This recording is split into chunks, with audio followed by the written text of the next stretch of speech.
Coming up on this Monday, we're talking the conclusion of Late Model Speedweeks down south, the opening USAC Sprint Car Weekend, plus other results. Let's go.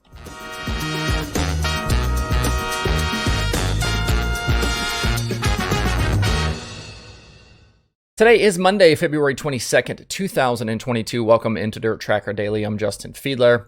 I'm back from a busy long weekend in Daytona, so let's get right into the dirt racing from the past few days. First up, Late Model Speedweeks down south are complete, with Dirt Car Nationals now done for 2022. We had 18 race nights between Lucas and the Outlaws, with 9 different race winners. Brandon Shepherd led the way with 4 victories, but all of them, interestingly enough, came with Lucas and not the Outlaws, where he will race full-time this season. Brandon Overton won 3 times, but it feels like he could have or should have won maybe 6 or 8 of these races.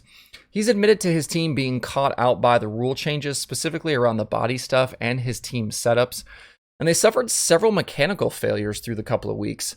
They ended up with 9 finishes outside the top 10, even though they led a bunch of laps and got those victories.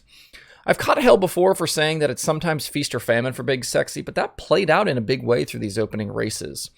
It obviously doesn't matter too much for a team not chasing a championship, but if these issues and mechanical gremlins persist, we could see an up and down year for the Wells 76. Dale Mcdowell was the only other driver to close out with multiple Outlaw wins, but we didn't see a repeat winner during the Dirt Car Nationals portion at Volusia. Mcdowell won Thursday after getting by early leader Kyle Hammer. Dennis Erb led all but 1 lap on Friday night, topping Chase Youngins and Darrell Lanigan. Bishop was in the mix for much of that race, but faded to 4th at the end. And on Saturday in the finale, the track took rubber and Chris Madden was in the right place to take advantage. He led the final 28 laps en route to that victory. Devin Moran ended up the Big Gator champion for the week, even though he didn't win a race, and his top 10 streak was busted on Saturday night with a 12th place finish.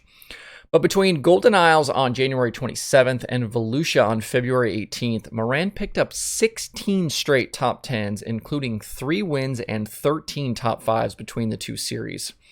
The speed of that 9 car has to be one of the biggest stories of this opening month of dirt late model racing. They're losing crew chief Wiley Moran from that group, so we'll see if they can maintain going forward. But Moran will be one to deal with this season if this continues. No national tour or championship chasing for Moran, just a pick and choose schedule this season. So to reset, with some time off now for both series, Brandon Shepherd leads Devin Moran and Tim McCready in the Lucas standings, and Chris Madden is out front of Dale Mcdowell and Dennis Erb in the Outlaw standings.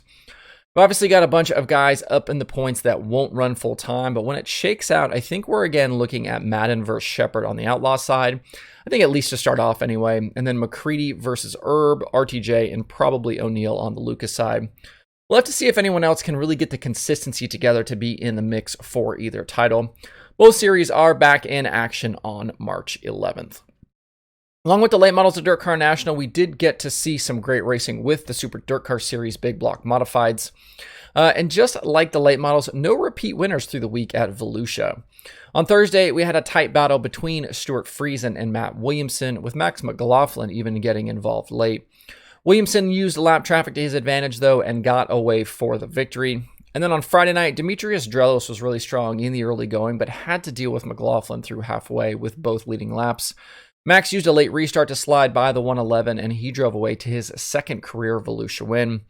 And on Saturday, it was McLaughlin's HBR teammate Jimmy Phelps who capped off the week with the win on a rubber down racetrack. There were a ton of flat tires in the closing laps, but Phelps was able to survive for the win, and then he also grabbed the Big Gator trophy for the week-long championship. If the racing we saw at Volusia keeps going when the series returns to action later in March, we could be in for one hell of a season with the big blocks. It appears as though a lot of guys are fast, and it won't just be Shepherd or Williamson running away with this thing. As a side note, I also really enjoyed Brent Hearn jumping in the booth with Tim Baltz for some of those calls on Dirt Vision. Hearn had some really great insight and was a solid addition to Timmy on that call. Hopefully that isn't the last time we'll see Hearn on a race broadcast with the Super Dirt Car Series on Dirt Vision. With the USAC Sprint Car Series, I figured it wouldn't be long before we saw Emerson Axsom rise up and grab his first career victory this season. I'm just not sure I thought it would be so quickly and so dominantly. Back on Thursday night, he was right to the lead at the start and then capitalized on a track that took rubber early, surviving to lead all 30 laps for his first win ever in that season opener. And if some folks thought it may have been a fluke, Axsom backed it up on Friday and Saturday. It was a spot on the podium Friday behind winner Justin Grant and second place finisher Buddy Kofoid. And Saturday night, it was a methodical performance through the 35-lapper, keeping leader Chase Stockin close and then seizing the lead coming to 10 laps to go and driving off to his second career win. 2 victories through the first 3 nights was a big way to show the series he intends to compete for the championship this season, let alone for the Rookie of the Year title. That Clausen Marshall team is incredibly experienced and has won a ton of races in the past with Tyler Courtney, and Axsom just keeps getting better behind the wheel.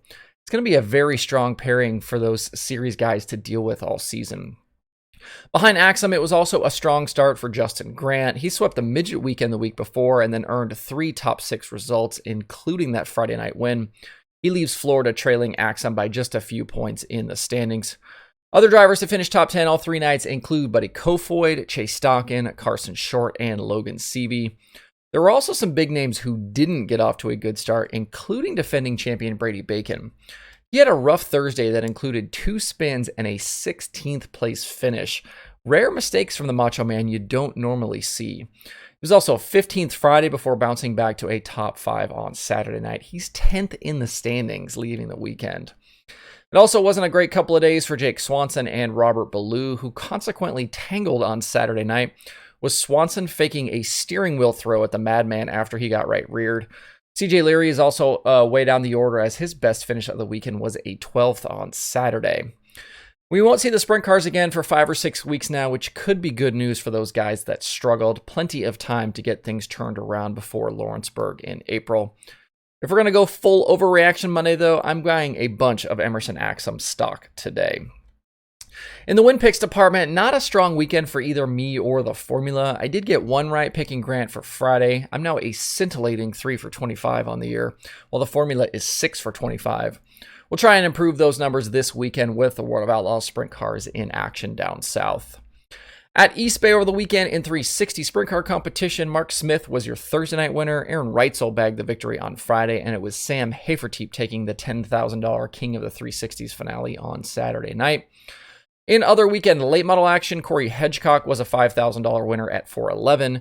Hunt the Front's Joseph Jr. bagged $3,000 at Southern Raceway in crate competition, and Christian Hanger won Sunday at Duck River. There are 2 items on the streaming schedule today. Speed Sport has IMCA action from Devil's Bowl, and there's Flow Racing 24/7. To see the full daily streaming schedule with links to watch, visit dirttracker.com/watch tonight.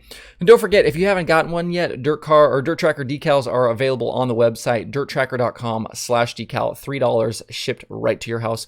If you want to grab one of those, they are available right now.